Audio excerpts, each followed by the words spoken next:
संविधान व देश को बचाना है तो इंडिया गठबंधन को जिताना है। खबर यूपी जनपद चंदौली से है, जहां समाजवादी पार्टी से रवटसगंज लोकसभा प्रत्याशी छोटेलाल खरवार के समर्थन में कार्यकर्ता सम्मेलन कार्यक्रम ग्रीन गार्डन मोहम्मदाबाद चकिया में किया गया। कार्यक्रम में सोनभद्र की धरती से लेकर चंदौली धरती से इंडिया गठबंधन के सभी जिम्मेदार जनप्रतिनिधि, कार्यकर्ता व सामाजिक जनता मौजूद रहे। चंदौली से मोहम्मद तस्लीम की रिपोर्ट। आपसे निवेदन है, आने वाली 1 तारीख तक एक भी दिन इस घमंड, इस ओवर कॉन्फिडेंस में नहीं रहना है कि बहुत अच्छा माहौल है, लोग हमारे साथ में। क्योंकि आपकी लड़ाई, आपने देखा होगा एक मामा मारिस था ना, मामा मारिस के बारे में सुना होगा, सुना है ना? तो उस कैसे भेष बदल के मूर्ख बना देता था। कंस के बारे में भी सुना होगा, वो भी मामा था। एक शकुनी के बारे में भी सुना था, वो भी मामा था। और गुजरात का भी मामा है। इससे वो सावधान रहना है। इसलिए पुनः आपसे कहना चाहता हूं, इन चीजों से बाहुबली के भी मामा का हाल आपने देख लिया था, क्या हुआ था। इसलिए इनका इलाज करने के लिए जैसे श्री कृष्ण के रूप में अवतार लिया, ये तो इस समय एक अवतार लिया था, उसी तरह एक अवतारी आपके बीच में है, जो इन सब की सत्ता को आईना दिखाते हुए आपकी सत्ता बनाएंगे। इसलिए मैं कहना चाहता हूं कि आने वाली 1 तारीख तक एक एक दिन, एक एक लम्हा, दिन और रात, बस जो आप फील करते हो, जो आपकी समस्या है, चाहे सिंचाई की, दवाई की, पढ़ाई की, इसी समस्या को दूसरे पे चर्चा करते रहना।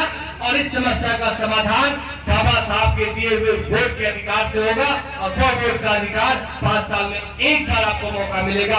इस बार गलती मत करना। और आने वाली 1 तारीख को साइकिल के सामने वाला एक एक बटन दबाकर, गांव के एक एक व्यक्ति से दबाकर, तब जाकर राहत की सांस लेना। इन्हीं चंद बातों के साथ आप सभी का बहुत बहुत हृदय की गहराइयों से धन्यवाद करता हूं। जय भीम, जय भारत। तो 10 साल से जो बार बार आपके साथ धोखा दे रहा है, उसके साथ क्यों जाएंगे? इसको नहीं बदलेंगे। अब वक्त आ गया है, एक बार आप धोखा खाते हो, पूरे गांव को समझाते हो, 10 साल से धोखा खा रहे हो, पूरे क्षेत्र को समझाना आपकी जिम्मेदारी है कि इस बार हम धोखे में नहीं आएंगे और बदल के रहेंगे सरकार को।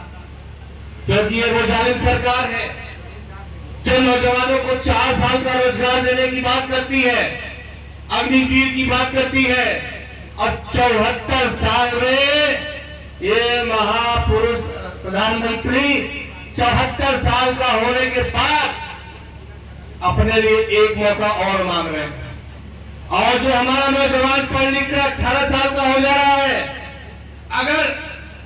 अगर वो अग्निवीर में भर्ती होता है, इस बात की गारंटी नहीं कि भर्ती पाएगा, तो उसके लिए 4 साल और 74 साल पूरा करने के बाद फिर से एक मौका और। क्या आप देंगे?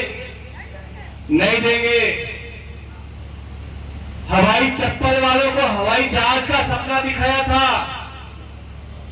हवाई चप्पल वालों को हवाई जहाज का सपना दिखाया था, टूट गई हवाई चप्पल, टूट गई, घिस गई एड़ियां, और हवाई जहाज बेच दिया।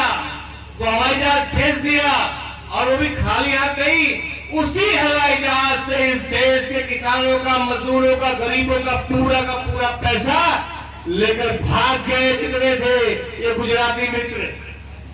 मुझे उन सब बातों को बताने, याद दिलाने की जरूरत नहीं है, लेकिन मैं सब इतना कहना चाहता हूं कि जिस संविधान की ताकत पर जब कोई हमारे खेत खलिहान की तरफ आग उठाकर कब्जा करने की कोशिश करता है, हमारा डाल में काट देता है, हमारे आबादी की जमीन पे कब्जा करने लग जाता है, हमारी खतौनी में हमें बेदखल करना चाहता है, तो हम कहां जाते हैं?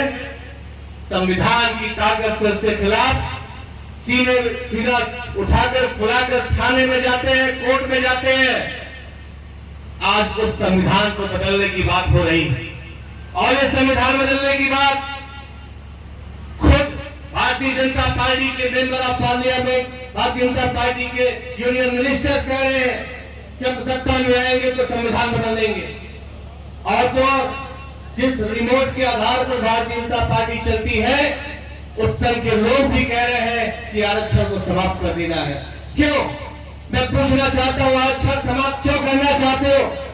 आरक्षण इस देश में पैदा हुए हर व्यक्ति का जन्मसिद्ध अधिकार होना चाहिए, क्योंकि सदियों पुरानी जो व्यवस्था थी, जिस भेदभाव के खिलाफ हमारे महापुरुषों ने लड़ाई लड़ी, महात्मा ज्योतिबा फूले से लेकर के पेरियार से लेकर के अम्बेडकर साहब ने जो लड़ाई लड़ी, और उसके बाद जिस संविधान की ताकत से हमें बराबरी का हक मिला, सम्मान के साथ रहने का हक और अधिकार मिला, आप उस संविधान को बदलना चाहते हो? आप 100 साल, 200 साल, सैकड़ों साल पुरानी व्यवस्था में ले जाना चाहते हो? इसलिए मैं कहना चाहता हूं, सावधान हो जाओ मेरे साथियों। उस व्यवस्था के खिलाफ आज आपको लड़ना होगा। क्या कारण है कि 2014 के